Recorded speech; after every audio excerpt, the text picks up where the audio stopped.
Welcome everybody to Friday night here at Silverstone for the TCE Series night practice, and an indication of quite how little light there is here in Northamptonshire once you reach well, not the generally. hour of 7 o'clock. No, Friday night at 7 o'clock, 8 o'clock-ish, you're hard pushed to find much daylight anywhere, I suppose, in the UK, but particularly here at Silverstone. It's a former airfield circuit, so we are in the sticks to an extent. There are houses in nearby villages, Whittlebury and further afield, but this place kind of built deliberately, you know, to be a high-speed circuit, and therefore to have lots of runoff and lots of capability to build a track around, as I say, the former airfield venue. So no floodlights erected for overnight running, despite there being a long history of the 24-hour championship, the 24-hour race here at Silverstone. But some of these on-board cameras that you'll be able to see courtesy of our live stream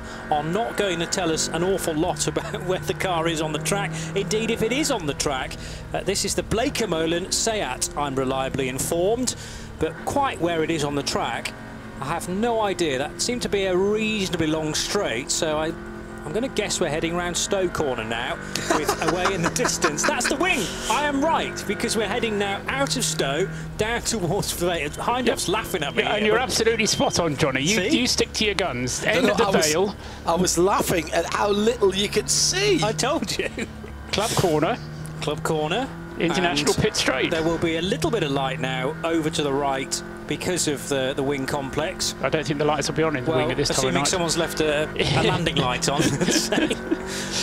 There's a little, there's some floodlights above the garages there on the wing complex. Surely nobody will be coming into land at this time of night. No need for landing You wouldn't have thought so. Track used to go left here, but no longer. It's now the fast right-hander through Abbey Corner, Farm Curve, and then hard braking into the right-hander that leads into the loop.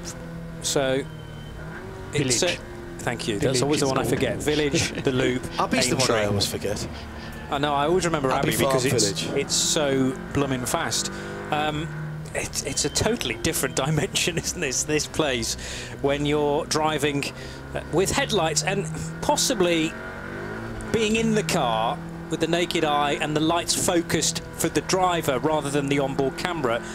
Might be possible to pick out a little bit more than we're getting on the live stream. Let's go to Joe Bradley, because I cut him off in his prime for our radio listeners, and I know you were getting just a sense of what the teams and the drivers are thinking ahead of this night practice, which I would say, Joe, is much needed.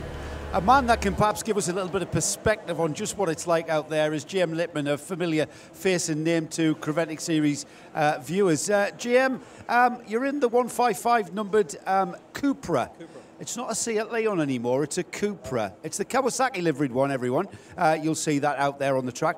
Tell me, what's the story behind the Cupra brand then? Well, Seat have launched a new sports brand called the Cupra. They launched it in Geneva last week. Very exciting, actually. It's going to be a new premium sports brand for them. They also launched their e-racer, which looks a terrific looking machine, and I gotta say, electric racing for saloon touring cars to me makes perfect sense. So that's going to be great. I think they're going to launch that in 2019. But with the first team to race the new Cupra, the first time it hit the track was yesterday, and we've just come back in actually. So we're back in a bit early, but yeah, it's a great car. It's slightly modified from last year's Seat, and we're really looking forward to being part of the Cupra brand. So how different is it to the TCR Seat Leon that we've seen in this series and around the world? How different? Well, there's a different badge on the front. Is that it? You know what I mean. Stop being pedantic.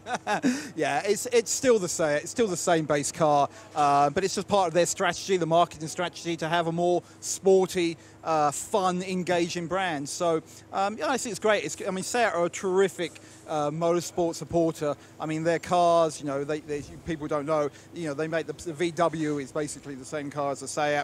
It's the same car as the Audi, but don't tell anyone. So effectively, it's very much the same car, and they're terrific cars to race in. The TCR series is terrific, and they're a great endurance car.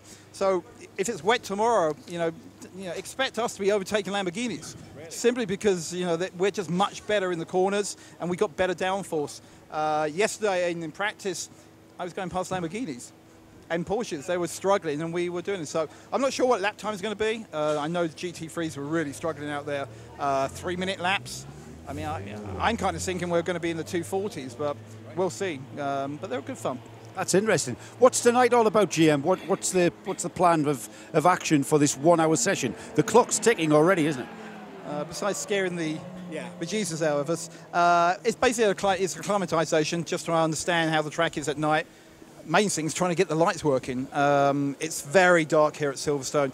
I mean, jet black, there's no light. In some of the circuits we go to, like Paul Ricard, firstly it's a longer day anyway, but there's lights, ambient light all around the circuit. Barcelona's pretty good. This is jet black. There isn't a single floodlight out there. It's basically driving around at 130 miles an hour, you know, with your eyes shut sometimes, especially in the rain. 2 years ago here, my first ever 24 hours, could not believe how bad it was. I came out the car just going, this is the best thing ever. I want to do it again. I don't know what that says about me, but it's great to be here. It'd be great to have more cars here, and but we're still going to really enjoy it. Great to be racing with the GT3s tomorrow as well. Yeah, it's good fun. And you're going to do it again. Thanks, GM. JM Lippman with Joe Bradley. Jari Matti is the name that you've given him for this weekend. Yes. Well, Littman is a Finnish name. Is it? Yes, it is. Even GM told said that. Okay. GM did. Yeah, okay. Yeah. He's told you that. All right. Well, that's not actually his name, but we don't tell anybody what his real name is. Well, I have in the past. I know you have. It's a good motorsport name, and yes, so my idea. But he's not fond of it, is he? No, he's not fond of it. He's always been known as GM, and so I've decided, and we've had a bit of a laugh about this, that I'm going to think up lots of good JMs from motorsport, and each weekend we're going to try and find a different one. So if you've got any suggestions, please, at RSL_studio, and GM this weekend is Jari Matti. Okay. Littman. We have to remember that because it will change throughout the season, I suppose, with every weekend. Yeah. So you could say Joseph Mary, couldn't we? Yeah. Well, I'm not sure that's a good motor racing. No. No. The JM Lippman car is a 155 Kawasaki Racing by Baz Koeten Racing car, by the way. It's white, green and black. Not that you'd be able to tell that in these conditions. It's proper Kawasaki colours. Yes. Yes, I suppose it is. It's Kawasaki racing colours. I always associate Kawasaki with green and black. I know very little about bikes, but I do know that much. What I don't understand and what I don't know is whether that is Kawasaki bikes that have sponsored that, or power tools, or whatever. Right. So that's possibly a question to ask Baz. Well, he's given us two sides of A4 paper here, so I'm sure the information will be somewhere. If not, we'll get JM on air at some stage during the 24 hours, I'm sure. Baz Koeten's with 3 different cars here at Silverstone this weekend. And we've got yellow flags already, hardly surprising, at Luffield corner at the moment. Can't tell you which car that might be. Right, hang on, we might get a shot here, Paul, because the onboard that I can see is coming up to that area. Good headlights. Ah, yes, car facing in the wrong... Oh, no, that's the bollards, isn't it? Yeah. Bollards. Could be 102. Luffield. Yeah, there is. There's the car on the left. He's gone a long way off. He has. The 102 is the Hankook Motorsport Golf. If it is he. Just also, can we just mention the Hyundai having its first run out as a homologated TCR car, ran some races in TCR International last year, but was effectively in a guest category. Meantime, Joe Bradley is down with the 131 BMW. And it's perhaps worth saying quickly, before we hear from Joe, all of the BMW Cup class cars running this weekend in Class A3, not in their usual Cup 1 class. Yes, and that is similar, I guess, to the well, the one GT4 car that we have in the GT series, not in a GT4 class as such, but in an SPX category, purely because that's the best fit when you don't run a GT4 division, as is the case here at Silverstone. Yes, brake lights illuminated very nicely, so at least you can tell when the car in front of you is slowing, and slowing a little too. Well, indeed, that one was stopped. And the 303 Red Camel-Jordans sponsored Seat is orange. Only you can't really tell Promise that. You. It is. It was earlier on today anyway. Sorry, Paul, I interrupted you there. No, I was just going to pick out the numbers because we got 2 BMW Cup class cars in the A3 class. And then we've got the one Mini, a Honda Civic, and the very interesting BMW Z3M car number 999, which has currently got Peter Poiper at the wheel of it, and is second in the A3 class behind the Duo Racing BMW M235i, which is car number 235, which William Plant is currently fastest in this night practice session. I'll say it's an unofficial session in the sense that the times set don't count for grid positions. They were set during the qualifying session we had earlier today. This nighttime practice merely to get everybody to do their 2 laps. And if, as we were hearing from Joe and Bruce earlier on, the forecast for tomorrow is better than it is now, then I think we're going to see a lot of the teams just getting all of their drivers their 2 laps, making sure the lights are pointing in the right direction, and then putting it to bed, because you're not going to learn a lot more from driving around in these terrible conditions at night, unless you particularly enjoy doing it. John, you were saying earlier on that driving at night in a front-wheel drive car in the wet might actually be quite fun, but how much they're going to have fun and how much they're going to treat it as a professional race, we'll have to see. I think the problem here is there's a risk versus reward scenario, isn't there? We've got a race at 10:30 tomorrow morning. That's not a huge amount of time if you bin the car. And, you know, this is... if this was Wednesday night, then perhaps you go out and have a bit more, put a few more miles on the car. But I'm not sure at this distance, Johnny, from the race start, that you really want to give you guys a sleepless night before they have a sleepless night. No, and you know, the title of this session is night practice, so there's no time really for heroics, I would say. You're out there to just try and work out your surroundings, get the odd reference point. I'm impressed with how bright, as there's a bit of a moment there for the Blake & Mullen car coming out of club corner, but well mopped up by Sebastian. I think that's his car. No, that's the 303 Red Camel's car. Okay, so that is... No idea how you know that. Evo Brokers, in fact. Right-hand corner, you can see the number. Really? And there's is that not a Red Camel? Yes, it is. The Jordans.nl web address as well is on the dash. So Evo Brokers, again, learning where the reference points are. And I'm impressed with how bright the bollards are, these floppies that are piercing through the darkness. We're into another Code 60. Talking a lot about visibility. Just before we break off from watching Evo, yeah. How are you meant to see the Code 60 flags? Marshals have got lights. There we go. Because the yellow flags, I think, were assisted by the yellow illuminated boards as well, that we have here, because it's a Grade 1 circuit, and all Grand Prix now, I think, have those square LED light boards. So yellow's fine, but I'm not sure they can all be programmed to display a purple Code 60. So instead, the Code 60 flag is being waved and a torch being shone on those flags. Joe Bradley wanted to add just a little bit of a comment about, well, we're talking a lot, Joe, about visibility and how much you can see from their headlights, but also you need to be able to see through your windscreen, Joe, and the fogging of the windscreen is really a problem for certain teams. Well, we were with the 131 BMW team who was struggling to get rid of the steamed-up windscreen, and I just wanted to... I felt like tapping them on the shoulder and say, have you tried washing up liquid? Did you know that when you smear the inside of your windscreen with a fine covering of washing up liquid, it stops the inside of the windscreen steaming up? And it looks to me as though things are really, really so wet out there that the heating systems on the cars, the windscreen heaters that is just not working, because the BMW left the pit garage and he couldn't see. He had like a sort of a little letterbox looking out the windscreen, and he's out there now in the pitch black, and he's got like this much of a windscreen to look through. I'd rather be here. I can only agree with you. You've got the area that would certainly keep the heart rate at a comfortable level. The 102 car, it is confirmed that it is the Holmgard Motorsport Volkswagen Golf that is off at Luffield 2, effectively. It's gone so far off with a moment through the first bit of Luffield, straight through the gravel trap, which will offer very little resistance now because of the amount of rain that it's been pouring.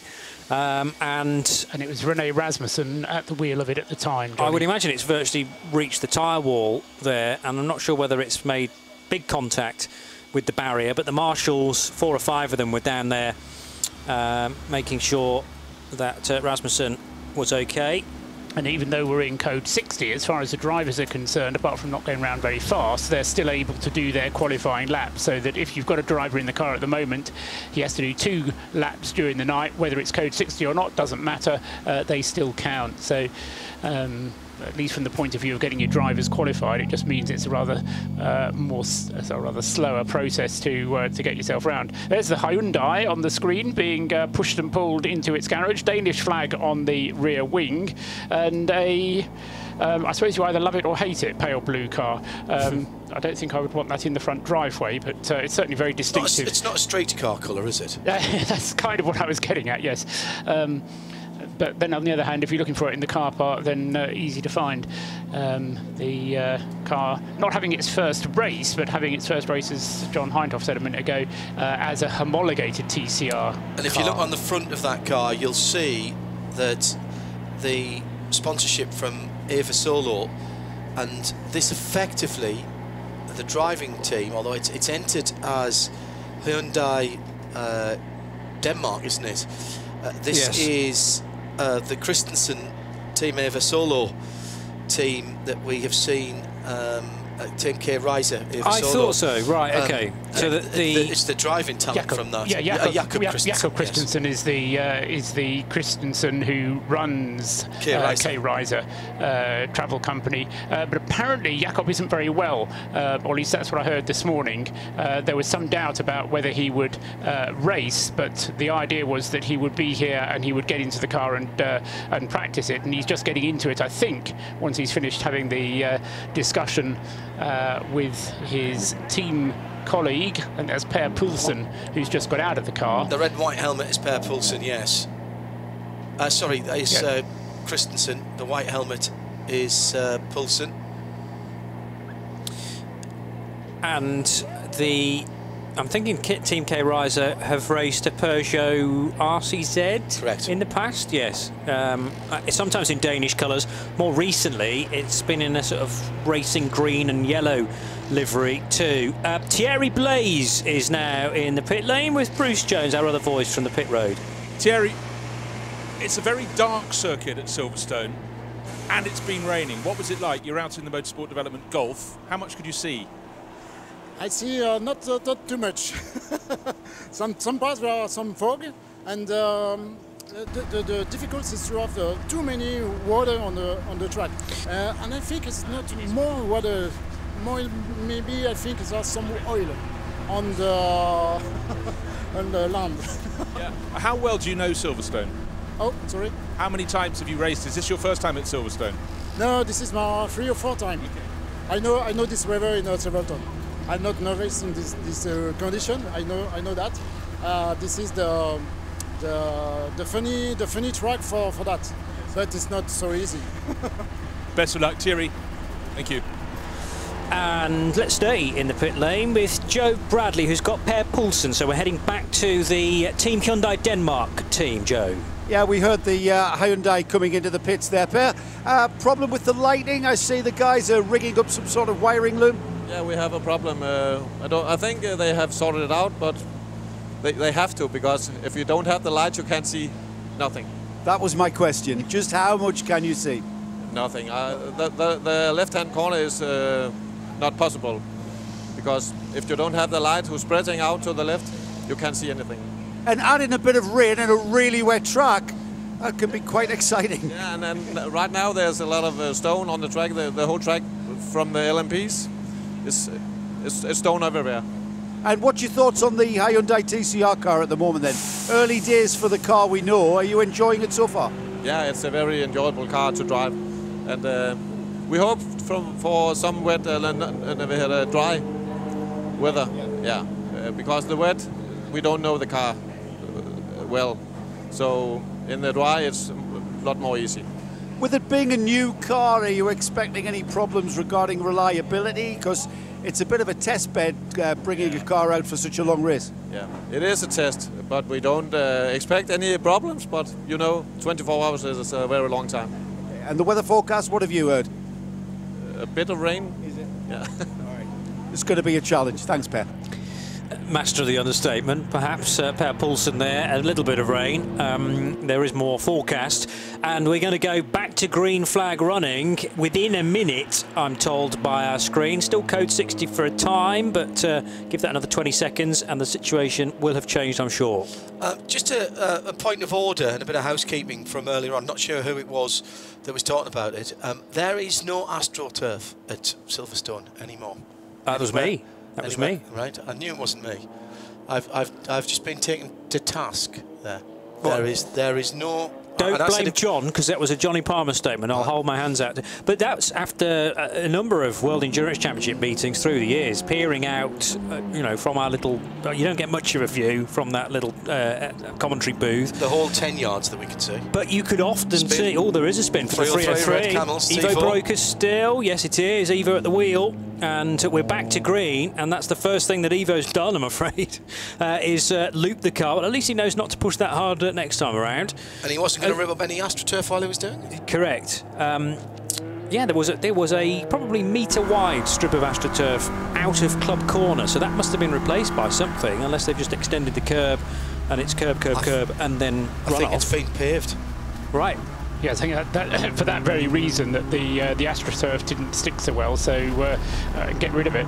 And what I hadn't realised that I certainly didn't correct you, Johnny, because I didn't realise that it wasn't true. But I think it's a wise move from Silverstone. So hats off to Silverstone for getting rid of something that was causing a problem. It might be grasscrete, as they call it now, so green concrete basically, but that's going to be even more slippery. Thinking of getting our back garden paved with that. Are you? Yeah, no, not really. It was safe on lawnmower blades, wouldn't it? Absolutely, yes. I can't tell at speed. It's not grass, but it is green. It may be painted tarmac. Yes, true. And sort of low grip paint. Deliberately so. Yeah. Some tracks, the further you get off, the more grip you find. There's a couple of spots at Rockingham where if you're pushing track limits, you can actually find a bit of grip there. There will be better opportunities later on the weekend to try and identify exactly what that is. I would suggest that night practice on Friday is probably not the best. Come on, let's take the challenge. Ourselves. One thing that I have noticed, I mean, it's still raining. There's moisture in the air.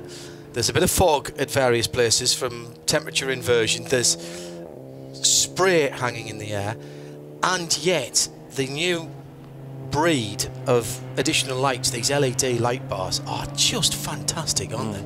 They are cutting through the gloom. Really impressive. Don't get quite as much bounce back as you used to do as well, even though they're sitting up quite high. Seems to be quite foggy in the Luffield. That stretches back to a number of hours ago now.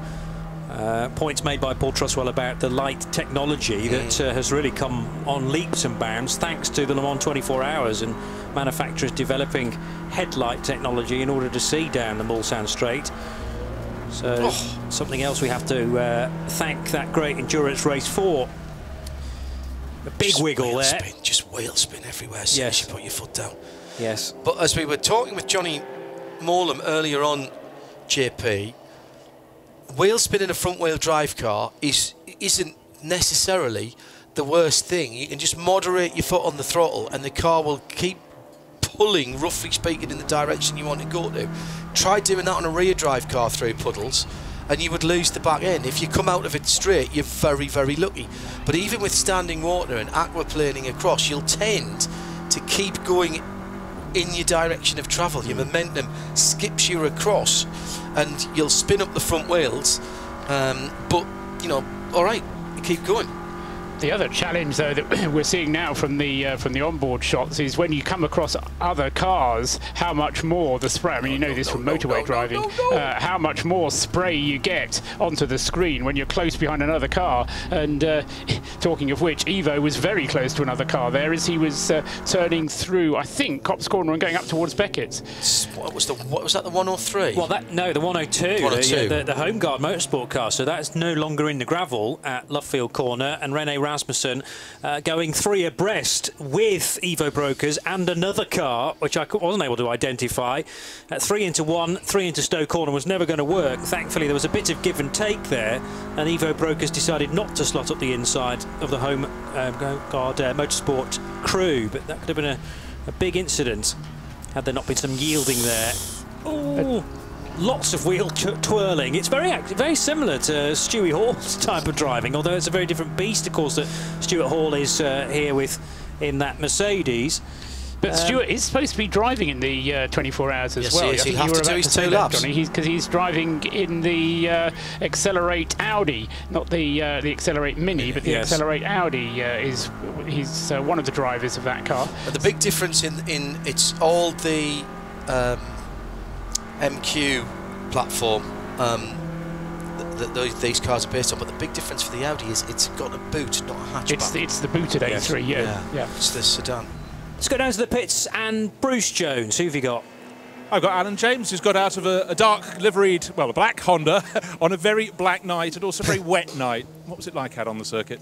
The track's in a fairly poor condition. There's a lot of gravel out there, and there's a lot of standing water, especially coming into the new complex or sort of that area. I originally thought it was misting or a lot of spray, but it seems there's quite a lot of fog out there as well now. So our lights are good. The car's not misting up, so it's okay. But it's fairly tough conditions, and this is the first time Matt would have been out in the dark for some time, I think. So it's a good test for him anyway. I think he'll enjoy it. Well, his eyes are getting elderly. This is Matt Neal we're talking about, fellow tall person. But the Honda Civic Type R still quite a new toy to play with, isn't it? Really. Well, yeah, we're really proud to be reigning champion from last year overall and in A3. So unfortunately, we've got a bit to live up to now. The new car was ready, but it's gone to Geneva Motor Show, so we're very proud to have it there and be revealed out there. But yeah, this car's we know it's good. We know it's proven quite well. It's done these conditions before. We've got reliability rather than speed over some of our competitors, so we just fingers crossed and we stay out of trouble. You're just trying to keep it simple tonight? Oh, yeah, definitely, yeah. We'll do our 3 laps, make sure our lights work, and then we'll park it for the evening then. Then you should pop down to Edex Sport. They've got a big blow heater in there and they're drinking wine and beer at the back of the garage. They know how to do it. Yeah, that definitely sounds like a good idea. See you down there later, Matt. I think they need to tell Matt Neal to turn his driver ID on as well, because our screens are still showing Alan James at the wheel of that car, and that's clearly wrong. Yes. And Matt won't be credited with his nighttime laps unless he turns his driver ID to the right setting. Just to finish the point on the lack of AstroTurf, this is a special paint that is put on the outside of the circuit that's brought in from Italy. And it has to be used, an homologated paint that has that has thanks to Paul Goodall. FIA regulations. I've just asked, paint. Yeah, I've just asked that. It's Paul Goodall, who's part of the track organisation here and who gets us on 1602 and around the circuit here with his merry band of men. And I've just asked, so is it a mandated paint for all F1 venues? So I'll get an answer on that. But an homologated paint that has to be used, shipped in from Italy. Wow. So there you go. That's the answer to your question. B&Q could have mixed that for you, I'm sure, if you'd just taken the right shade. Yeah. It's always been an issue, hasn't it, about, there's a trade-off between safety and having a consequence, not catastrophe, for going off track. And you go somewhere like Spa, you can keep your foot in forever and a day, and there's no consequence because you just there's car park side of stuff. Now see, it's for MotoGP. Oh right, it's homologated for MotoGP, not for F1. So interesting. So that in case a rider comes off and they can slide across it safely? I presume that you would not want to have a bike on AstroTurf either, would you? No, that's a very good point. So the consequences there are different. Of course. And that's something I hadn't thought about there in terms, we're thinking 4 wheels here and saying, if somebody drives off at a corner, they shouldn't be able to gain an advantage by just keeping their foot in. Yeah. But if a biker goes wide, then you can't have something that's so slippy that the bike's going to drop out from underneath them. Yes. Particularly on a fast corner. Meanwhile, the twirling that we've been watching from Ivo Breukers has yielded him fastest time of the night. Doesn't surprise me. Not that anybody is really too concerned about fast laps, but I'm sure that will cheer Ivo up to know that he's going faster than anyone else. 2 minutes 46.389. We heard JM Lippmann saying he wasn't quite sure what kind of times they would be capable of doing. 3 minutes, possibly. Well, quite a few of them have got underneath 3 minutes, and Ivo, the best of them at the moment, 2:46.389. Melvin de Groot is second fastest. He's done a 2 minutes 49.171, marginally quicker than Sebastian Lekemolen went earlier on in the number 100 car. And then third fastest is the LMS Racing Seat by Baz Koeten, which is Ollie Kangas at the moment. Car number 129, although the time was set by Antti Burri, who did a 2 minutes 53.887, and that is the third fastest car. Fourth is James Kay in the Accelerate Motorsport Audi RS3, the car we were just talking about that is going to be shared by Stewie Hall as well. Well, James Kay has been the driver thus far, and he's done a time of 2:54.152. That's the top four. So that's the latest times. James Kay currently in the pit lane in the 106 machine. Joe Bradley's also in the pit lane with the JW Bird Motorsport crew and one of its drivers, Paul Dehadray. Paul is going to prove to us Paul has just proved to us just how difficult it is out there. Paul coupled into the pits and picked the wrong pit box, Paul. That just proves just how bad it is. Not just the dark, but steamed up windscreens and all sorts. It's pretty treacherous out there. So there's gravel all over the track. My windscreen wipers didn't work, and that was my first night practice ever. So it can only get better from here, I'm sure. So tonight is all about doing your 2 obligatory laps and then getting out of the car, and that's it done. The next time you'll get in the car in the dark will be during the race. I think so. There's 4 of us and not much time. So if there's time at the end, I'll go out again. But it's, you know, seeing the weather. It's not get your laps in and get back in, I think. When I say 2 laps, Paul, is that an out lap and an in lap? No, I did an out lap. I actually did 3 laps, and then I did an in lap as well. So, but more than my allotted share. And is that the first time you've driven the Golf in the dark, in the wet? In the dark, yes. In the wet, no. Right. So, your thoughts, I suppose, I'm asking you about 3 laps. I mean, you didn't really get a chance to really take anything in just 3 laps, I would imagine. Not really, no. But look, it gives you a chance to look at the circuit in the dark, to see where the your vision points are, to see where the markers are. That's what it's about really tonight, I think. And we've just been talking about the paint being reflective. Do you pick up the reflective paint on the curbs and stuff? On the curbs, not really. On the posts, yes. Right. So the posts are great, but you can't see much else apart from obviously the lights of the cars. What about the flags? Were you out there? There was any flags being flown, like the Code 60? I don't think you were you? Yeah, I was. Yeah, I saw the Code 60s, but actually they're in these little dark boxes and they're purple flags. So purple flags at night aren't that great. Paul, I'm going to let you dry off, because even though you just got out of the car, he's already soaking wet. Thanks for talking, a bit of insight there. And that's just proved, as Paul came into the pits, it was very hard for him to pick out his team. Everybody, of course, wearing the yellow tabards, fluorescent yellow, so that they're picked out. So it's very, very tricky in all aspects of this weekend.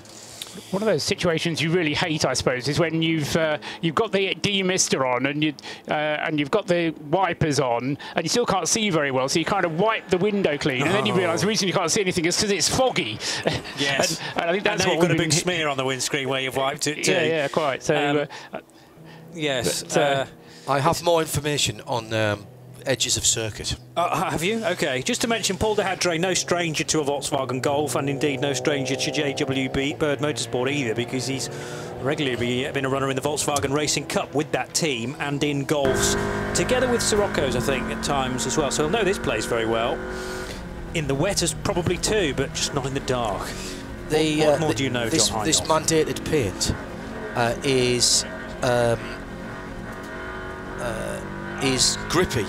And as I said, it's for MotoGP, not F1, and the curbs are painted in a high grip paint, the brand name of which is Colorifico, which comes from Italy. Of course it does. And it's Colorifico. Colorifico, yes. And it's I've just been on their website, and they do all kinds of exterior paints, so they don't just specialise in racetracks. In racetracks, right. Yeah. A man. Thanks to Lee Howkins, by the way, who's the circuit manager, who's passing that on through Paul Goodall. Thank you, Lee. We need to hear from is Ivo Brokers. He's put in the best time of the session so far. Lots of wheel twirling necessary, Bruce Jones. One on the window, fastest Johnny, ball. That was quite a session for you. Short, but a lot was happening. I was.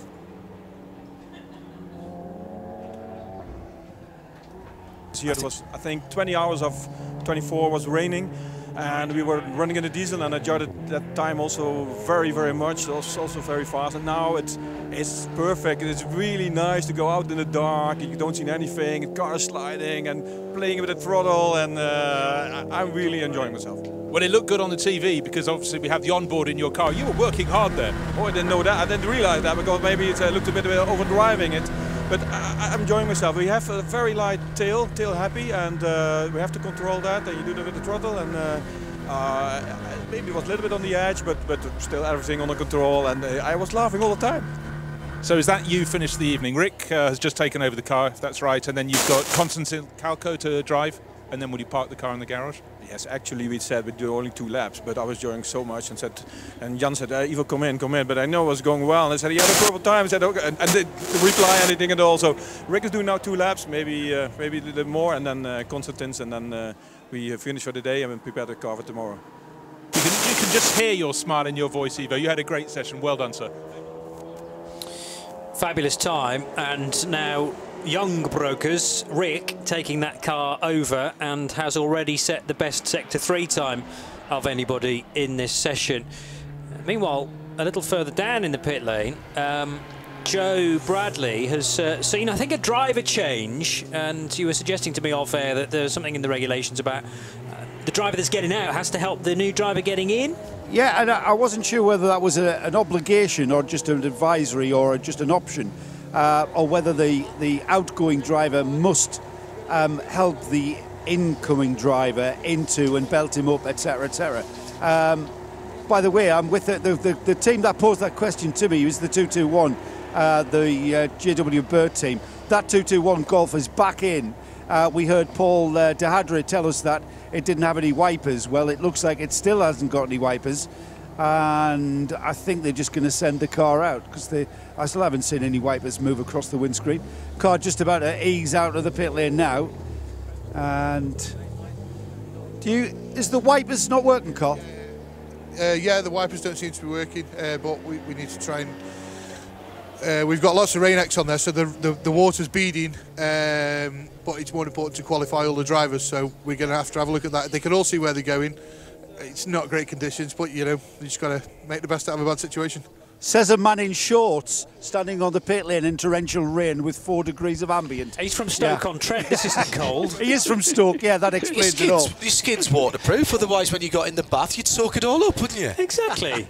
This is nothing compared to, I'm sure, where he's from. Stoke-in-Trent at the moment, the way it is now. Yeah, true, and lots of snow in that higher ground of Staffordshire. I knew a certain man would know the answer to Joe's question. I'm interested, first of all, why they go to Joe, though, to ask, is this allowed? He must have a very authoritative face. Well, he's the voice of authority, isn't he? Allegedly. Another team member is allowed to help the driver entering the car and fixing the seatbelt. This can be either the driver coming out of the car or another team member, provided he's wearing a coloured vest. However, obviously, if you're another team member wearing the coloured vest, you're wasting one of those coloured vests. And so, in effect, you have to, or you are nominated as the driver assist person, and you get a driver assist vest. Which is green. It was green at Dubai. Colour, yes. It was green at Dubai. So you can, so you don't have to use the other driver, but you can use the other driver because it saves you a person to do it. The lollipop man is only allowed to hold the lollipop, and the windshield washer is only allowed to wash the windows. So basically, everybody has their allotted role, and you have to get on with your allotted role. The point of the outgoing driver is that by helping do the belts, he can also then talk to the driver and tell him what things are out there, what it's like out there. So it's a good way to optimise they optimise the process. The coloured vest for helping the driver may not be worn by the team manager. And all of those remarks were made clear during the driver's briefing, which is possibly why they've come up, because there were quite a lot of penalties given for pit lane infringements in the Dubai 24 hours, and the organisers don't like handing out infringements. They'd rather have people not offending in the first place. Makes sense. The 999 BMW just heading back out for some more brave laps. The PDM Motorsport BMW from Belgium, and this is the voice of Joe Bradley again with another comment. I like Paul's thinking, which is always sharpening a razor blade with regards to the driver changes. However, there's one thing he's failed to kind of understand in the reality of it. There's a lot of our drivers are middle-aged, and having been sat static in a bucket seat for 90 minutes, we don't move very well, and it's all fingers and thumbs. So the concept, yes, everyone agrees with Paul, but in practice, it's very, very difficult to do, especially if you're inexperienced. And as I say that, we've got Matt Neal jumping out of the Synchro Honda, and Matt is actually practicing bolting in Dan Wheeler, who's getting into the car. They pulled the car into the garage and doing it in the dry, but Matt Neal, the outgoing driver, who's infeasibly tall, is doing up the belts for Dan Wheeler. So the Synchro team are certainly going to use the outgoing driver, but they're all quite young and athletic, aren't they? I mean, Matt Neal's a professional touring car driver, so is he middle-aged? I'm not even going to say that. Let's get a word with him though. Joe, the other thing about that is your first question.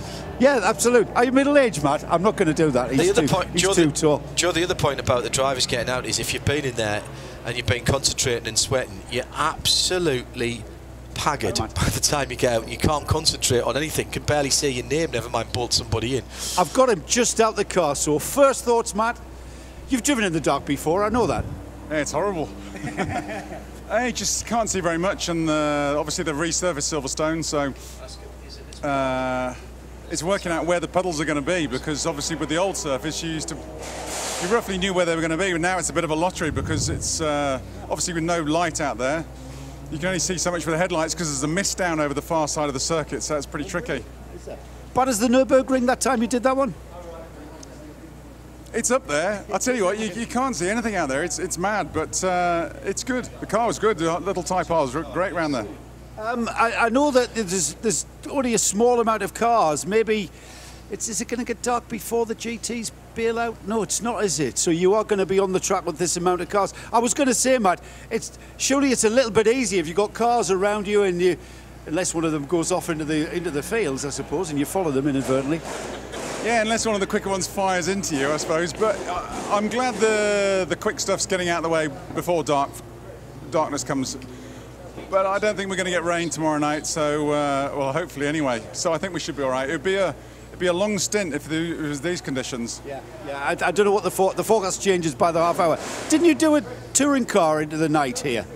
Touring car race? Yeah, we've done a few. I did the old 24-hour race, which was at Snetterton. We won many moons ago, and then it was one of the last night races we did in British touring cars. Yeah, so I've got a bit of experience, but it's all changed a bit. It changes so fast, doesn't it? Were you pleased to get the call to come and join in with this one? It's a good warm-up for the season for you, I would imagine. It's great, and it's a Type R, isn't it? It's the FK2, so we're all moving up. Synchro's moving up to the new FK8, which is on the road now, and we're moving up that way, so that's really exciting stuff for us all. But it's great to come and have a bit of solidarity with the guys from Swindon as well, and you know, it's been built in the factory by the guys in the factory, so it's a real great testament to them. And it's great to have you here, Matt. I look forward to talking to you tomorrow more about the tactics of endurance racing over touring cars. Great to hear. Good to see you. Matt Neal enjoying his time here at the Silverstone 24 hours already. You could tell by the way he was big beaming smile there. I didn't dare ask him if he was middle-aged. Go on to it now, off air. That should just mention, for those that don't know, Synchro Motorsport, they are all people that work at Honda at Swindon, but that is not a Honda Works effort. It's much like the HART team in the States, which this year will be running an NSX in selected races in the IMSA Championship. They all come from the Maryland plant, if I remember rightly. Did they do the Koeten 24 hours? Yes. Yes. And that was described to me as almost a US version of the Synchro Motorsport crew. And in fact, they were here. If it wasn't last year, it was the year before. No, I think it was last year, to talk about moving up to the new models of the car. Typically, when Hart had been running some of the touring cars rather than the NSX they're going to have a go at this season, they were running an SI, which was the smaller engine, the 1.6 engine rather than the 2 litre of the Type R. But it's a great thing. They're all volunteers. They're all doing it in their spare time, but they are all, Paul, Honda employees. I describe it in the States as a works outing, and I say that with much love. I'm not denigrating their efforts at all. Yeah, I mean, they're maybe not unpaid, but they're certainly professionals in the way they approach the thing. But they're not a professional team, though. That's like a line. There might be a line engineer, or there might be a designer, or something like that. I mean, they're professionals in the sense of the approach and the way that they get on with things. We're halfway through the session, point that out, and also we had a new fastest time, Johnny. Yes, because perhaps unsurprisingly, in what we already know is a quick car, Rick Brokers has now gone even quicker in that 303 Red Camel-Jordans.nl Seat. So the new fastest time is a 256.785. Now, when I looked, 243.102 rather, the last lap was much slower because that was an in lap. Did he do 2 purple times though, effectively? Because I know he did a time roughly around a 2:43. Then he did an absolute best through sector 1. That might have turned into an in-lap though, so perhaps it was just the one. Yeah, the purple sector through time 1 through sector 1 turned into an in-lap. That's right. So it was a slower one. I had my eyes peeled on that first sector because I thought he might be going for yet another quick one to beat the 2:43.1. But that is 4.2 seconds clear of the 100 car. The Team Blake-Molen machine, and presumably that was Sebastian Blake-Molen's time. No, that was Robert Smith's time. It was Robert Smith's time. So each of the drivers in that car thus far has improved the time. Blake-Molen did a 2:49.7, Melvin Groot did a 2:49.1, and Robert Smith did a 2:47.3. Just before we go down into the pits, don't get confused with Robert Smith's, for there are 2 of them. We'll call one of them Robert and the other one Rob. Right. Just so that we know. Robert Smith is driving the number 100 car, the Seat from the Blake-Molen team, and Rob Smith is driving the Accelerate Mini. Is it Rob Smith that won Le Mans in the GTE AM class? No, that was Robert Smith. Right. So Robert Smith, the guy that I know as Rob Smith, you're calling Robert Smith. Yes. Right. That's not going to confuse me at all. Here's Bruce Jones in the meantime. Yeah, well, in fact, I had Stuart Hall. He's just running to get his coat. But you know what? When someone has been driving the Gulf Racing Mercedes AMG GT3 class car, you think stepping down to a TCR Audi RS3 might be much fun. But when Stuart comes back, he's just doing up his zip now. He'll tell you it was an awful lot of fun. Big smile on his face. Stuart, I was just saying that most people would think driving the Mercedes would be the most fun you could have, but you just got out of the Audi RS3. You seem to love it. Oh yeah, I think I earned every bit of my salary this year in that last stint in the Mercedes. You know, it was definitely one of the hardest stints I've done in a race car. Jesus, I wanted to get out of that. But on the contrary, obviously Audi's got skinny tyres, nowhere near the power, weight centre of gravity is a lot higher, and that sort of thing. So I'm really pleasantly surprised. That was great fun. I was just cruising around because you don't want to make a mistake, and that's only my 3rd lap in the car. I did a lap yesterday and just done 2. So, but one thing that I think is surprising is just how much downforce you have in the TCR class car, because they don't look particularly crazy. But apparently yesterday, when it was wet and cold, people out on the track, people in the TCR cars were really gobbling up cars you wouldn't expect them to pass. I can believe it. You know, it's just you seem to be able to get the tyres working better with a TCR car. You seem to be able to get the tyre temperature better with a front-wheel drive car. Not, you know, with a Mercedes, if you try and spin the rear wheels up, you're going to end up in the wall. And the conditions, you know, they're atrocious, but you know the car's working really well. I'm pleasantly surprised. But looking ahead to tomorrow, obviously you're down to race the 2 cars. How are you going to split it? You're going to kick off in the Mercedes, and then when will you get into the Audi? You know, the Mercedes is my bread and butter. You know, Rothgo's, that's my job, Rothgo, and very, very proud to be part of it. David Markuson is a family friend, and I obviously raced the Mini for Accelerate last year. So You know, the Mini's very much a secondary thing to the Mercedes. Sorry, the Audi. So will you see out the 12-hour part? So I'm going to do my work. You know, we've got a real job on our hands tomorrow in the Mercedes. When that's over, then I can jump in the Audi when I'm required. Go and play. That's the way to do it. Stuart, I'll leave you to keep on smiling. Cheers. Stuart Hall with Bruce Jones, and yeah, very much on double duty, as Rick Brokers is too. And Rick having to make the transition between a mid-engine rear-wheel drive Lamborghini Huracan with lots of power to a car that he knows very well, actually, the 303 Seat Leon that he shares with Ivo Brukers. That car is now fastest, courtesy of Rick's time, and it's Konstantin Kalko, who has raced in the European Le Mans Series in the past. He is from Latvia, and he's raced with a Lithuanian team, I seem to remember, in the ELMS in an LMP3 car, but has also done some GT and touring car racing too. So Konstantin Kalko joining the two brokers at 303. Just 3 drivers for the 24 hours in that car as well. So it's quite a tall order for them. 3 cars doing or trying to do the 24 hours on just the 3 drivers. The other 2 cars being the Synchro Motorsport Honda, which Matt Neal is sharing with Alan James and Dan Wheeler. And the other one is the LMS Finnish Seat Leon from the Bas Koeten team. Antti Buri, Kari-Peter Lauksonen and Olli Kangas are the 3 Finns in that car. Everybody else having 4 or possibly even 5 drivers in their driving crews. Which means that the maximum amount of rest you get is 4 hours. Because everybody else has to do 2 hours. Although you could do more if the 2 drivers are going to alternate, which they could. But yeah, you're right. In effect, you're going to get 4 hours worth of rest. Yes, but if you do that, then they can only single stint. And there's a law of diminishing returns, isn't there? Yeah. Driver A can do 2 hours, driver B can do 2 hours. Driver A could get back in for another 2 hours. Yeah.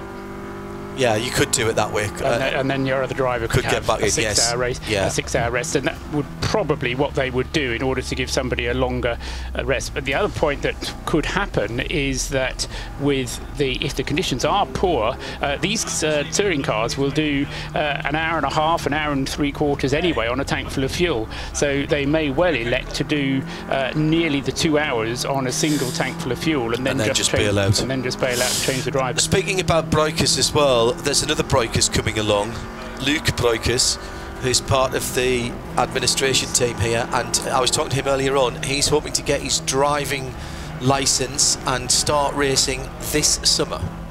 There's been a moment in the wet and in the gloom for the 155 car. So this is the Kawasaki Racing by Bas Koeten car. We were talking about this at the top of the broadcast because of a quick chat with JM Lippmann, and glowing brakes on the front discs there, an indication of quite how much spray's being kicked up as well. Thankfully the car wasn't looped. I was expecting possibly something more precarious than that, but just an indication of the rain that's still coming down here at Silverstone and that producing a number of ripples down at Stowe Corner, but also that spray that's being thrown into the face of following machinery.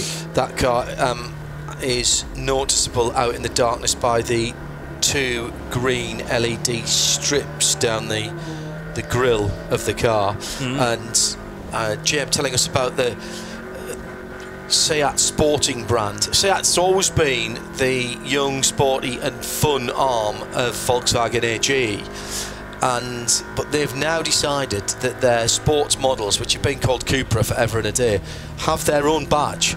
So that is going to be marketed separately, and they won't be called, as far as I'm aware, and this is how I read, and I thank Auto Express for this because that's the magazine that I subscribe to every week. It will just be called Cupra, not Seat Cupra, just Cupra, and it has its own badge. And they're talking about developing their own model range, most of which will be a development of a Seat, but looking slightly further down the line, they are talking about Cupra specific models, including potentially a souped up SUV or crossover as they are called, and it does have its own badge as well. Somebody also somebody also mentioned that the Kawasaki branding on that car could well be outboard motors in this Very good point. Yes, much needed, I would say. In these conditions, yes. I suppose the Cupra thing is similar to what DS has done as well, isn't it? Because DS has done exactly the same thing with the Citroen brand. Exactly so. Or Abarth with Fiat. Yes, yes, I think it's going to get into a marketing budget from what it sounds. So all the Seat racing cars will be Cupra. You just have to be very careful how you say it, otherwise people think you're talking about 1950s Formula One cars. Cooper? Engine in the wrong place, I think you'll find in this one. And driving the wrong wheels.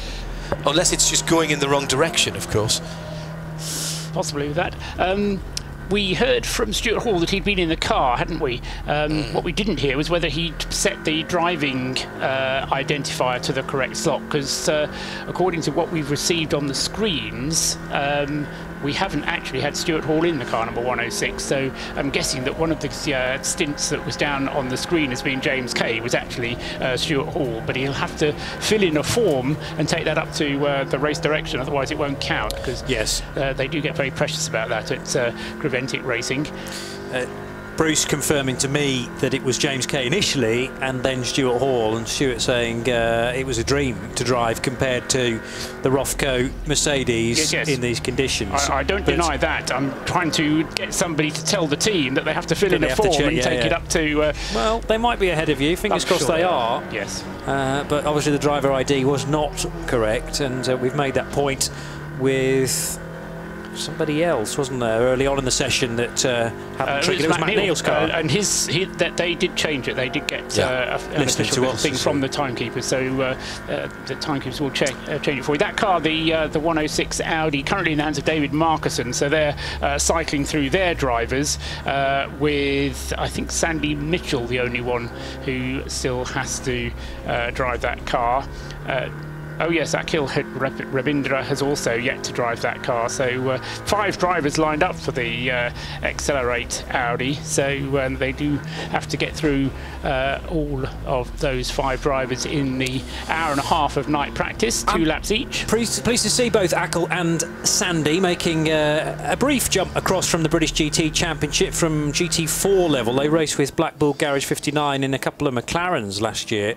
Sandy Mitchell doing a good job with Kieran Haggerty, and Akhil Rabindra fairly early on in his racing career, Indian driver, although I think British born, and he is getting some experience behind the wheel of a touring car as well, so fun to have those guys on board for the TCE Series venture to the UK. Looks a hoot out there at the moment. You'd really want to be at your biggest issue here is getting heat into the back tyres, because they just drag around and they're not getting any heat. But if proof were needed, that of Martin Haven's assertion that the rear wheels on front-wheel drive touring cars are just there to stop the exhaust dragging on the ground. Pretty much, yeah. Something to hang the rear bumper from, if you like.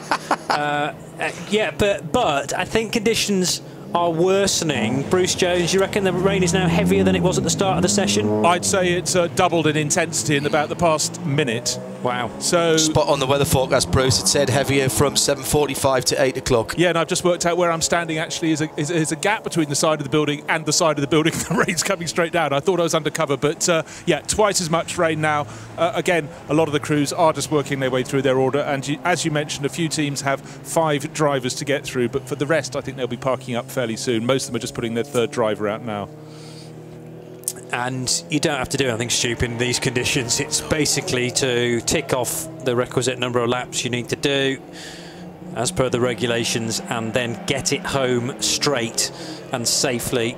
And we might get to a point where there are only a handful of cars still out there. Still 31 minutes on the clock should you choose to be brave. Not sure whether this heavy rain is set to last for the remainder of the session, or whether it's just a short, sharp intense part of the shower, and then it's going to ease off a little bit, maybe, I don't know, but certainly conditions are not improving in any way in the last 5 minutes or so. I think this is in for the rest of the evening, never mind just the rest of this session. Okay. Yeah, my forecast suggests until midnight this heavy rain. So I think we'll be done by then. We'll be done by then, but at least apparently Parc Fermé for the GT cars has been moved. Indoors? I don't quite know where. If wet, in Church Hall? Yes, I don't know what the parishioners think of the Silverstone Church Hall being used to park some dirty race cars in.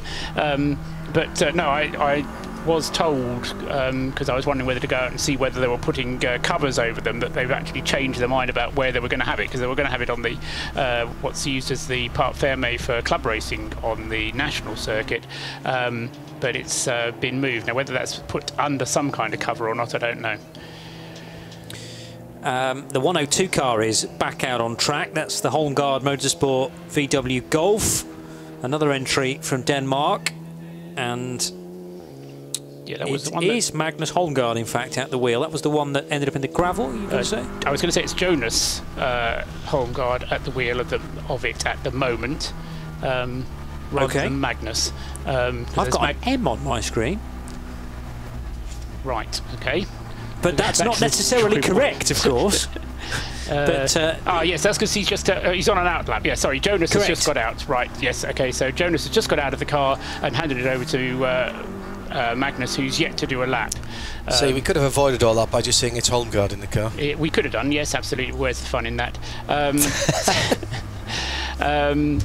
That car, of course, was the one that caused the Code 60 that we had earlier on, but seems now to be running perfectly well, having had that spin at Luffield. It wasn't before Luffield, was it? It was Brooklands, where it had its moment earlier on. So you're right. Well, it's certainly in the gravel in Luffield, but it might have started in Brooklands. Who knows? Depends on how big an incident it was. Might have actually started at Brooklands.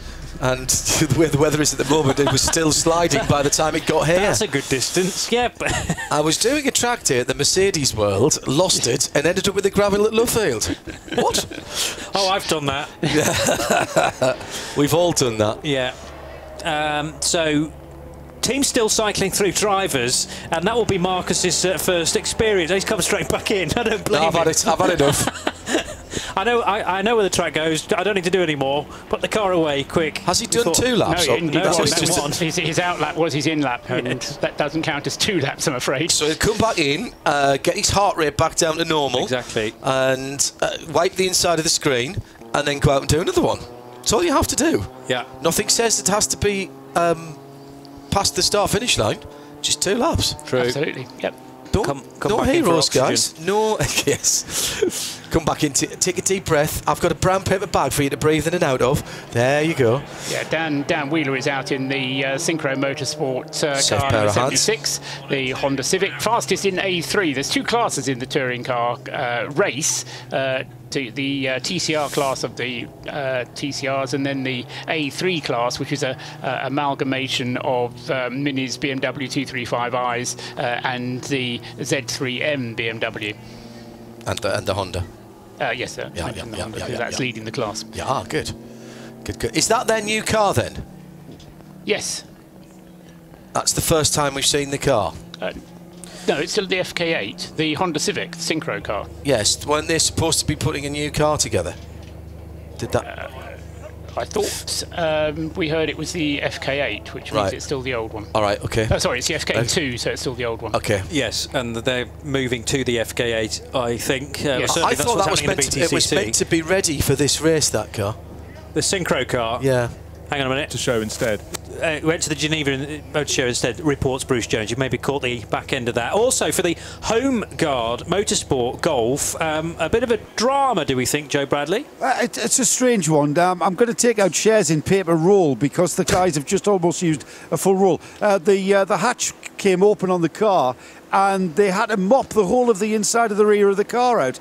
And obviously, these are a race car, so there's no like seats or anything. There you see, Seb. Look at all the paper towels they've used here. The water is obviously getting into the car. Now, the rear of the car is where there are wiring looms and wiring to fuel tanks and a lot of electrical stuff going on there. And the last thing you want is for anything electric to be lying in a pool of water, and that's obviously what they're safeguarding. But that car had only just gone out. Obviously, I'm not sure, it's still more white paper towels being used to mop up the water from within the car. So I don't know whether they've got grommets missing or something, but there's water getting into the car and causing problems. That might be the reason why that car's got a piece of elastic for it being in and out of the pits. Did you guys say that the 102 has just gone out and come straight back in? It didn't go past the pits? Correct. That's right. Yeah. Single lap. Yeah, I wonder if there's, you know, that is the problem. They haven't pulled the bonnet of the car up. They haven't looked at any of the engine. They've just basically got inside the car, mopped it all out with paper towels, and now the Gulf being pushed back out into the rain to gather more water, no doubt. Yes, that's nice of them. Bring some water back. The other issue that you've got here as well as a driver is trying to keep your feet dry. Race boots tend to have fairly thin and fairly flat soles, about unpatterned, not chunky, and if they get damp, alloy or metal pedals are very slippery. Yes, they are. Yes. And conversely, a footwell can get very, very hot at times as well. If the engine temperature is sky high and it's piercing through the bulkhead, you know, you get drivers' feet burning because of that. Oh yeah, massively so. That's awful when that happens. I remember Ollie Gavin doing his feet at one of the American races a few years ago. The big issue that you've got here is, even if you get in and manage to keep your feet dry, if you've got water coming into the car, and you know, every time you brake it's going to get pushed forward and you'll end up sitting with your feet in a pool of water. I had hot oil on my feet once driving a car, which was uncomfortable and dangerous. Yeah, it's an odd one, that, because it's always fun. You think, oh, it'll not be that bad until it is, and your foot slips off the brake and onto the throttle, or you try to get on the throttle and you miss it completely. Let's get a quick word with Pierre de Lanchier, who is racing with PDM Motorsport this weekend, car 999, with Bruce. Really like the look of your gold BMW. Quite hard to see in the dark though, isn't it? It's very dark here at Silverstone. Yeah, it's very dark, so we tried to set up the lights a bit differently to have a wider angle, but still, especially with the fog on the windshield, it's very dark and very difficult to see. You know the trick: if you put washing up liquid on the inside of the screen, it stops the steam. Yes, we know that. We even have a little fan spinning on the inside to add a bit of airflow, but still it fogs up, and well, we're going to try a few things. Actually, of course, why would a Belgian not understand about cleaning the screen? Because you have as much rain as we do. But it's great to see. It's quite an old car now, isn't it, the Z3M? Yes, actually, next year it will be its 20th year. It's from '99, so yeah, it's quite an old car. Now, interesting race here, of course. It will kick off, it will start at 10:30 tomorrow, and then some cars will leave after 7 hours and leave you for the rest, and then going into the night, all the smaller cars. Yeah, so we had some experience with mixed fields, with a lot of fast cars, slower cars, because we did the 24 hours of Zolder a couple of times in Belgium, and there's also proto cars in there, and it's a mixed field. So we know how to look in our rear mirrors. And it's quite a wide circuit here as well, with long straights, so you have a chance to see them. Yeah, you can see them coming from some distance, but for us we're still learning, getting to know the circuit. For example, there was two cars overtaking me at the same time, and so I mined the maneuver, and then after they have passed me, I had to take my bearings again. Where on the circuit am I? And it was a bit confusing, so we still have a lot to learn. Anyhow, looks like you're having fun. Pierre, thanks for talking. So Bruce down with the PDM Motorsport BMW, 20 years old very nearly, that BMW bread van, as you called it earlier on. It still looks great though. Good class, drive really well. I've driven the road going version on a BMW launch many years ago when the then new M5 was launched with the V10 engine. Went out to France and they had a lineup of all BMW M cars, M635, that M3. Coupe, and that was a great little car to drive. You could throw it around on the track and it was good on the road. Rob Chalmers has tweeted at RSL Studio, I love this, to paraphrase Sir Bill Riley, talking about people packing up and going home, to paraphrase Sir Bill Riley, park the car, lads. It's wet, and we already know how to weld. Very good. And Nick Smith, confirming what Bruce said, he spoke to Synchro Sports today. The car is in Geneva. It will make its race debut here at Silverstone in Britcar, the new Honda. Right. That is. And Ian McCarthy, this has tickled me. Just a bit of play on words. Fun and play on words, yes, from Ian McCarthy. Again, hashtag 24H series. He says, imagine my disappointment on realising that my Auntie Berry is in fact not signed up to drive this weekend. She has, though, received some very confusing text messages. Yes, very good, Ian. We can tell it's a Friday night. Auntie Berry. Auntie Berry. He thought there was a seat going at LMS Racing by Baz Koeten Racing, but Auntie Berry, actually a very, very quick driver, and he and his Finnish teammates, Olli Kangas and Kari-Pekki Lauksonen, inheriting the win at the Spa 12 hours. I remember Diana Binks, who's sitting behind us at the moment, having to unravel that whole thing at the end of Spa. Who had exactly won this race? Because 303 thought they'd got it. They took the checkered flag, but in the end, they were given a post-race time penalty. Ivo Breukers overlapping somebody during a Code 60. Correct. I was listening to that. I can't remember where I was in the world. I was in America. Yeah, I was in America at some ridiculous time of the day or night. I can't remember. But I listened to the end of that race and to that unfolding, and there was as much drama after that race as there was. It was Petit weekend, possibly.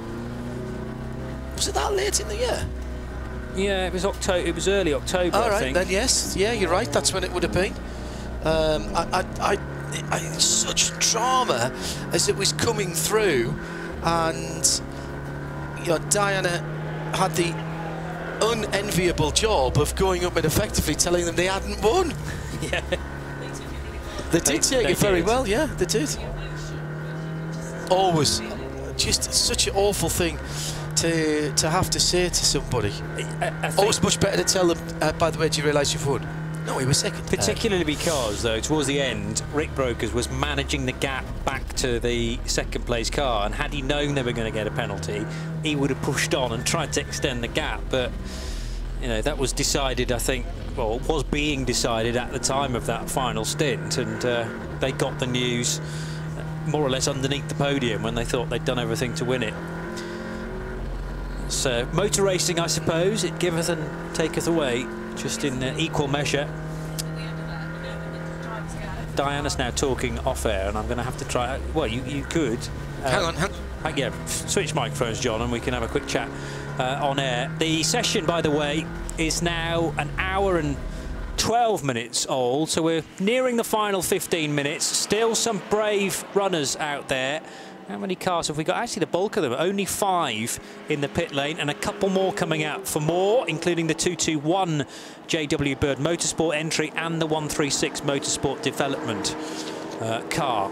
Di joins us now live on air. So what were you going to say? Sorry. Yeah, I was just sort of chipping in a little bit to the story about how we had to deal with, you've won, you've not won. And it brought me back to a story with a driver once who said, actually, once we get out of the car, within the next 5 minutes, we still feel like we're racing. So I guess we just caught them right in that window of opportunity where it hadn't really sunk in.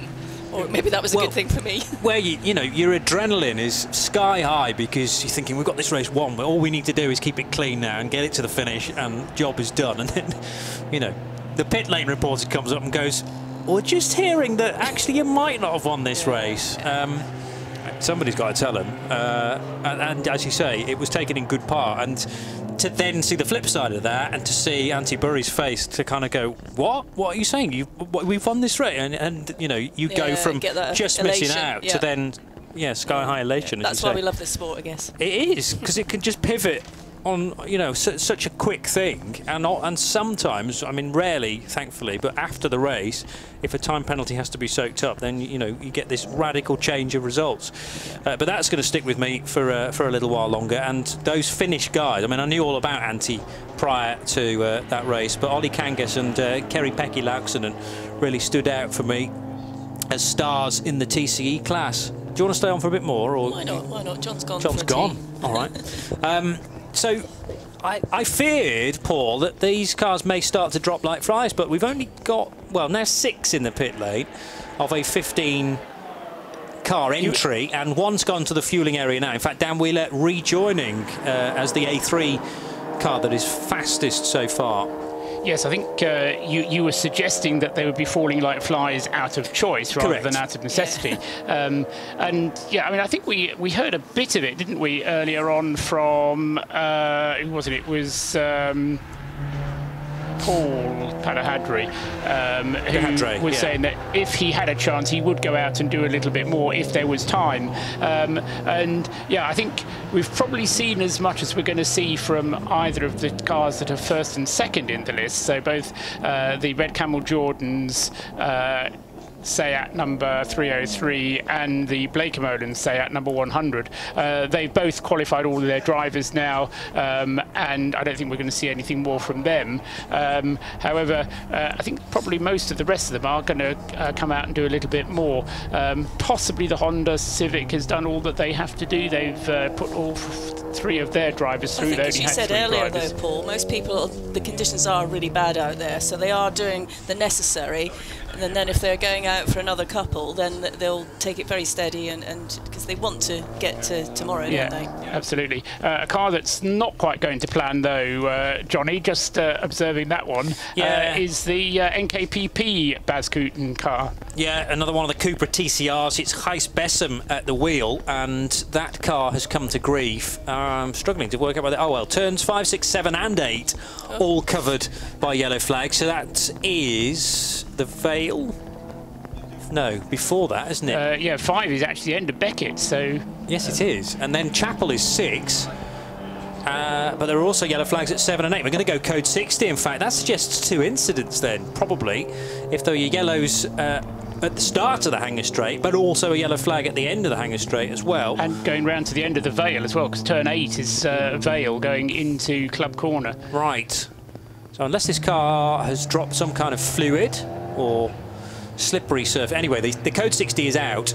The rain's still pouring down here at Silverstone. We've got 13 minutes on the clock. You're tuned to RS1, part of the Radio Show Limited network, and we have a little bit of extra nighttime practice for you this evening ahead of a 24-hour race starting at 10:30 tomorrow, although our coverage will begin at 9:45 UK time.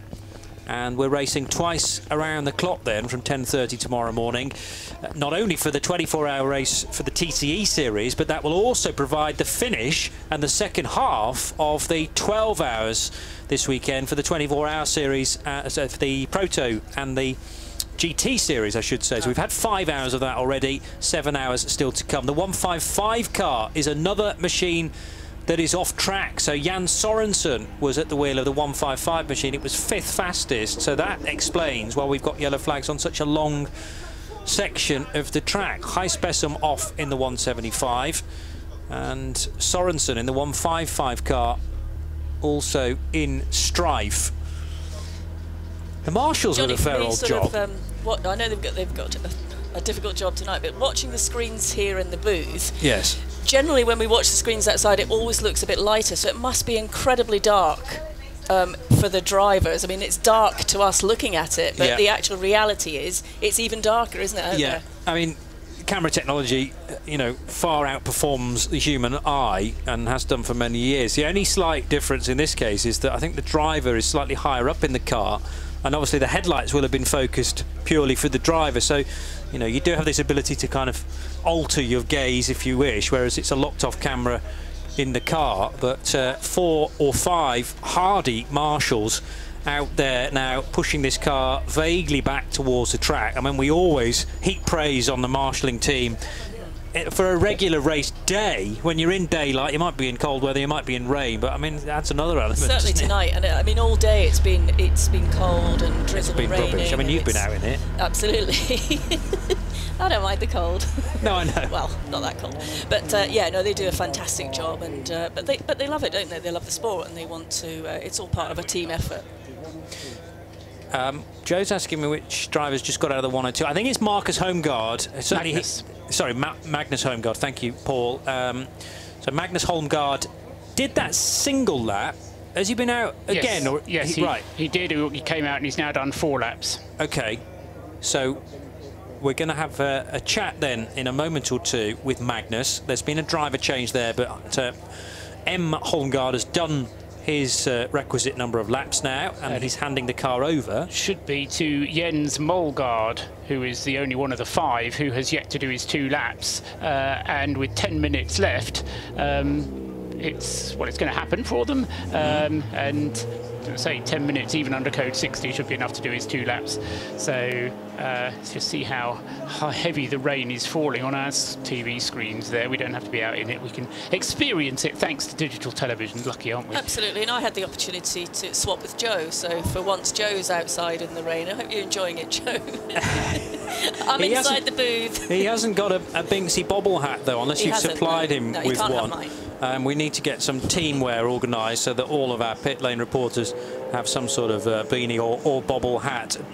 You don't have a bobble hat, Joe, but you do have Magnus Holmgaard, I understand. I do. Well, I did. Oh. He's just got to put his helmet away. He's gone into the dry.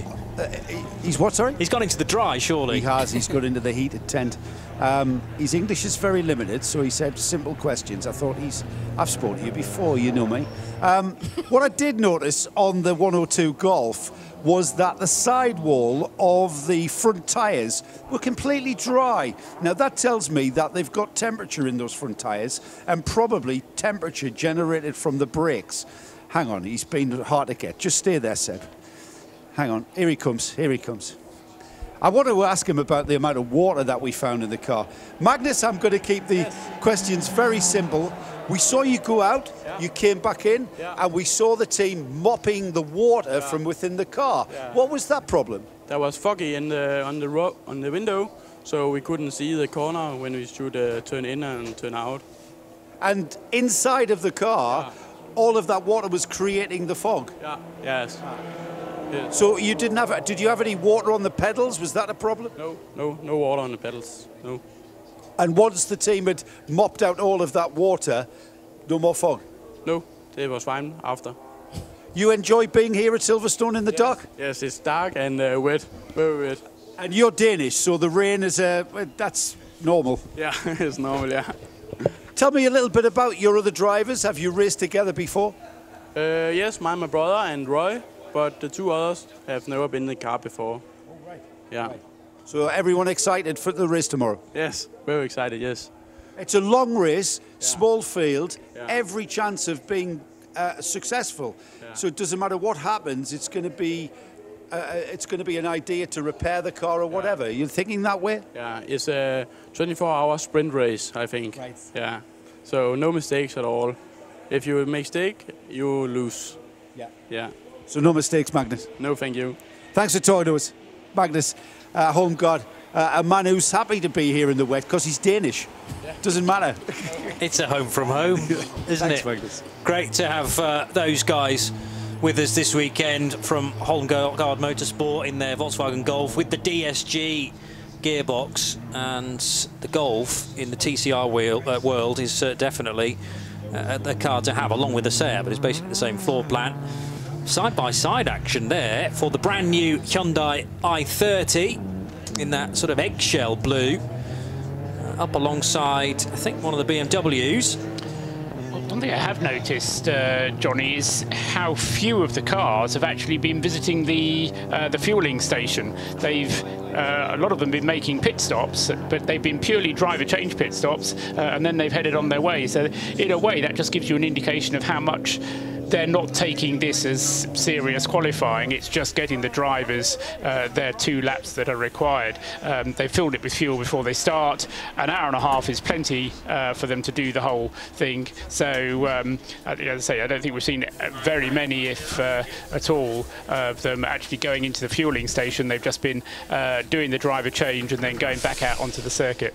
And I think the other thing is this is only the second code 60, isn't it, that we've just seen that came up in this session. Yeah, we just had 2 code 60 periods during the hour and a half. One car running very wide there as managed to get it back onto the distance. grey That was bit my as only it was concern. going down to Wellington Straight, wasn't it, Johnny? Yeah. We'll continue this on in a moment because only 6 minutes to go, so if we get a lively finish, we will make sure that's covered. But William Platt now joining Bruce Jones from Duo Racing. William, I think we can safely say the only cars still going around are the ones that have 5-driver lineups, and your Duo Racing BMW is one of those, added to which you have precious little experience of it. Yeah, for sure. No, we're all getting in the car. We've jumped in yesterday and all had a bit of a taster of it. Again, it's the first time in the night in the car, and really the heavy rain as well. So we're all learning and finding our feet with the car, and I think everyone's comfortable. Rain's coming down a bit harder now, but I think we'll be in a nice position for the race. Now, just talking to quite a few drivers up and down the pit lane, they have quite a lot of admiration for the TCR cars because they've got a lot of performance. They've got a lot of downforce to play with, haven't they? Which you don't. Yeah, for sure. I mean, they're front-wheel drive cars, a bit more power, more downforce. So yeah, of course, I think they're going to have the advantage, but it's the long game. You know, you've got to finish the race to do well, and I think if we can keep it on the black stuff and keep whizzing around, you know, no problems. We'll be good at the end of the day. Now, Duo Racing have been, you know, absolute linchpins for the Creventic series over the year. Are you going to be driving their car again later this year? Is this your toe in the water for some other races? Well, yeah, you never know. We're not sure at the moment. This is a sort of a late call-up, really, and Philip wanted to get a team together, so we all thought, right, let's give it a go. And you never know. You know, so far the organisation's been fantastic. You know, everyone's really friendly, so you never know. We may be back in another round. Let's hope so. Anyhow, I didn't really mean to go there with toe in the water. That just was a turn of phrase. Thanks very much. Inadvertently done, but we totally see what you was doing there, Bruce. And great to have Will on board with some big names there, father and son duo, Graham and Ollie Bryant, Philip Harris and Adam Dawson driving that Duo Racing BMW. Regulars with the Creventic series, as Bruce quite rightly points out, but they also do a lot of the VLN Championship as well. The Nürburgring Nordschleife do the Luxembourg team. So into the final moments, I really do wonder how much more the teams are gathering from this die in terms of information and, you know, risk versus reward. I can't see they're gathering any information now. They're just maybe for anyone that's it's first time, they're maybe getting a few more laps in case the conditions are like this during the race, but they're not going to learn too much now. And also maybe, you know, I don't know if the engineers are actually talking to some of the drivers and advising them, especially like Johnny Molan was talking earlier about being here and coaching his other two drivers in the earlier on race. So this is maybe a really good scenario for them if they haven't been to Silverstone during these conditions, because I suspect we're going to have this tomorrow, aren't we? Yeah, and I somewhat overlooked that, I suppose, particularly because this place has been resurfaced in a matter of 4 weeks, and, you know, historically you learn to know where the standing water is on a track that's been like this since 1996, I think the last time it was resurfaced. That's all changed now, and we were speaking to drivers earlier on to say even their braking points have changed into certain corners because it's a bit more grippy here or a bit less grippy there. The water may be collecting in wholly unusual areas, and as you say, why not use the track time, as it's, you know, the track is live for another 2.5 minutes, so maybe to wave goodbye to this is it's a silly decision. I don't know. Just following on from what William Plant was saying down there in the pit lane, Adam Dawson, who's now out in the wheel at the wheel of that Duo Racing BMW, just going through with 2.5 minutes of the session remaining to start his second lap. Now that car's not having any problems, you know, as William was saying. You know, they've just been going out and doing what they had to do, but with 5 drivers to qualify, each having to do 2 laps. Most of them have done more than that, to be fair. William himself did 4 laps, Ollie Bryant did 5 laps, then Graham did 5 laps, Phil Harris did 3. They then had quite a long pit stop and then said to Adam, look, you better go out because otherwise you're not going to get round in time. Now he can go as slowly as he likes because he can, as long as he takes the checkered flag, he'll have done his 2 laps. So, but they needed every minute of the hour and a half that the session gave them. Yeah. And presumably if he came into the pits at the end of this lap, that wouldn't count then, yes, it does, yeah. Oh, it does count. It doesn't have to be across the start-finish line, so you can. It is really just an out lap and an in lap that you have to do. Neither of them have to be flying laps, technically. An awful lot of gravel across the track there down the Wellington Straight. That light change that can you? And lots of drivers have said, you know, whether it's the prototypes somehow bringing that. No, I mean it was labelled at the prototype's door. I'm not quite I think sure it was why, the GTs and the prototypes. Right, but just running a touch wide and bringing gravel Yeah. onto the track, or maybe the spins that we've had into gravel that's then obviously brought And then, stones of course, on. the water is probably bringing some of it across as well, isn't it? Yeah, I think part of the problem as well might have been that, of course, because we had the GT race finishing pretty much in the darkness, the marshals won't have necessarily been able to see that there was gravel on the track, and so they won't have been out and swept it because they just couldn't see that there was any gravel there.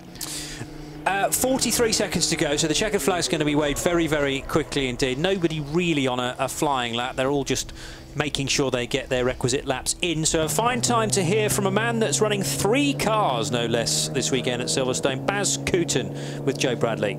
This session's nearly over, and I know that I'm going to head off and probably have a beer and a little bit of cheese and crackers. But a man who's not going to be able to join us is Baz Koeten. Baz, you've got 3 cars here, but just give us an idea. Right now, it's 8:30 in the evening. Yeah. Your day's not over, though, is it? You've got a race to run at 10:30 in the morning.